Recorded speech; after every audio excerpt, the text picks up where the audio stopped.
He's always trying to break you down, to make you sad, to let you in the darkness from the very beginning, when he declared his enmity to mankind.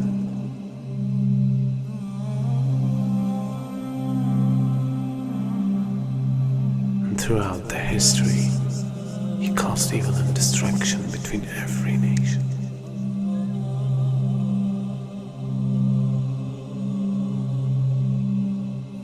And today, he became much powerful than any time else.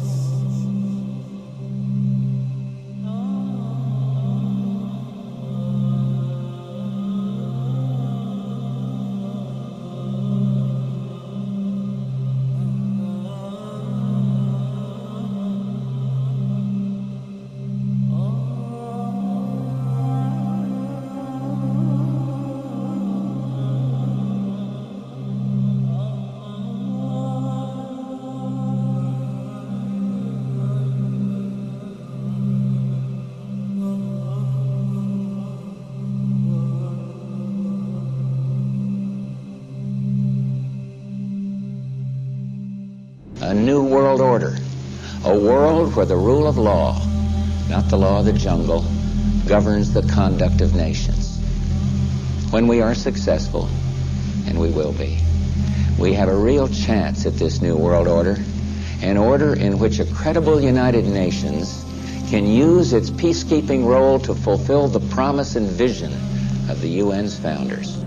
We begin to see the climax of a major change in society, the climax of a new world order. And we begin to see a type of integration between information technology and trade. We begin to see the economy, politics, culture, and ideology being transported simultaneously from nation to nation. And with this technology, with the ability to transport ideas, the very value systems of people, the way that they eat, what they enjoy to do, how they enjoy recreation, their racial concepts, their culture, their ideology being transported all around the world, a type of globalization. And with this boom in the information technology, and with this major event that takes place, now it comes to a culmination and it starts to reach a high point.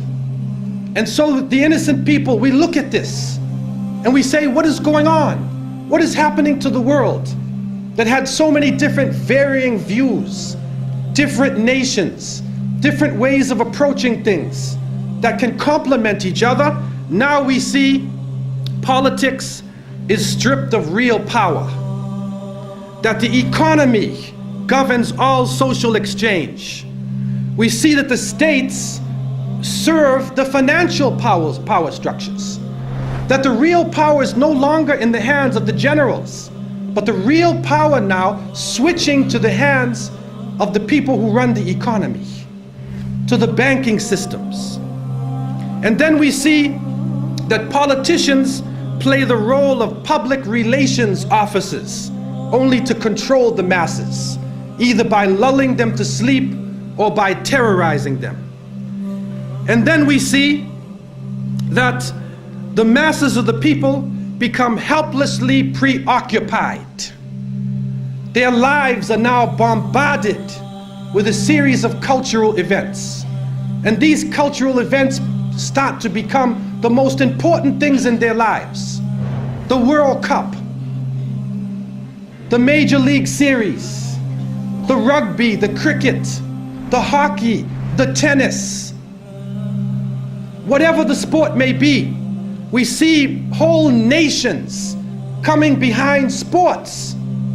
And the national heroes become sporting people. Even in Saudi Arabia, even in our own Muslim countries, the national heroes are now the soccer players. Who kicks the little ball inside of a net? He becomes the hero of the nation when people are dying on the ground. But yet we become preoccupied with this. And it becomes a type of indoctrination happening to us. And with the use of powerful music, playing on our emotions, with videos now being taken to the furthest extremes in the planet, people's thinking processes are changing.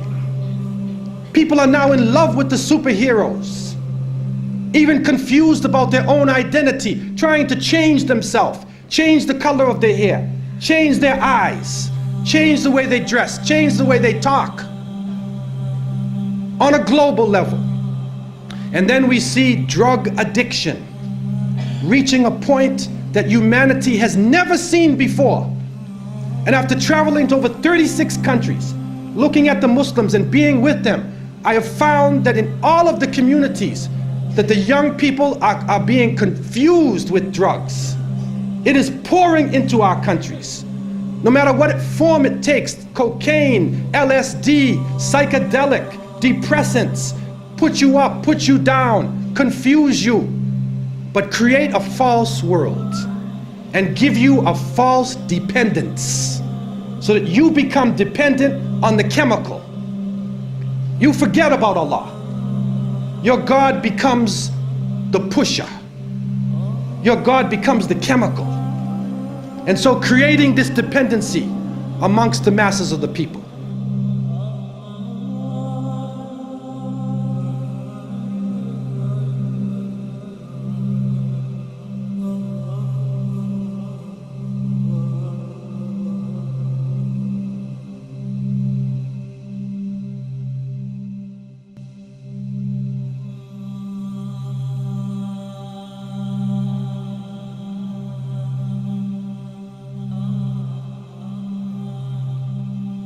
This is a dollar bill, which is the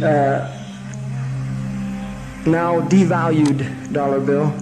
And on the back of the dollar bill, there's a seal on this side. It's called the Great Seal of the United States. That's what it's called. It's their seal.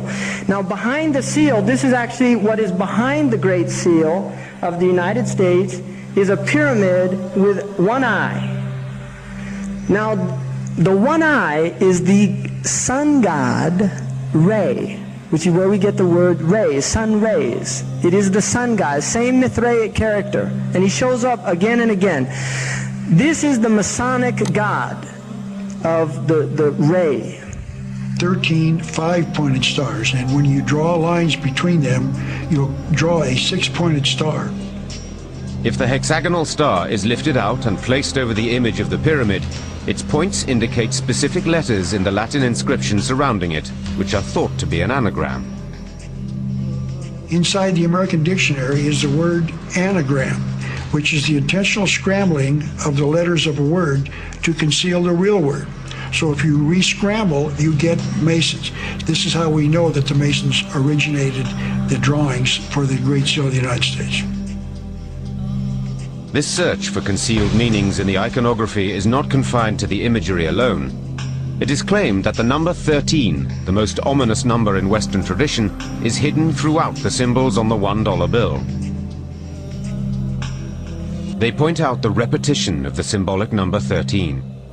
There are 13 leaves on the olive branch in the eagle's right claw, 13 arrows in the left claw, 13 stars above the eagle's head, and 13 bars and stripes on the shield. Count the feathers. You'll notice that there are 32 feathers on the bird's left wing and 33 on his right wing.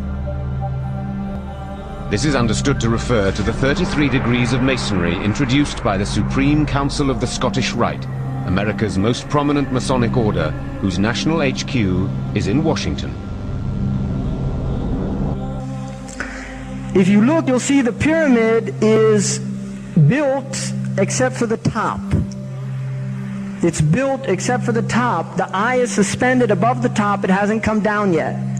Because they believe until they finished the Masonic project, which is the what they say on the bottom, Novus Ordo Seclorum, and then Annueta Chapters, he is pleased with our project.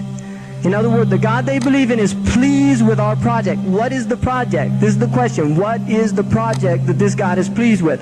The project is literally the secularization of the world. To completely strip the world from religious beliefs. This is the project, and that is why it is called Novus Ordo Seclorum, a new secular or worldly order.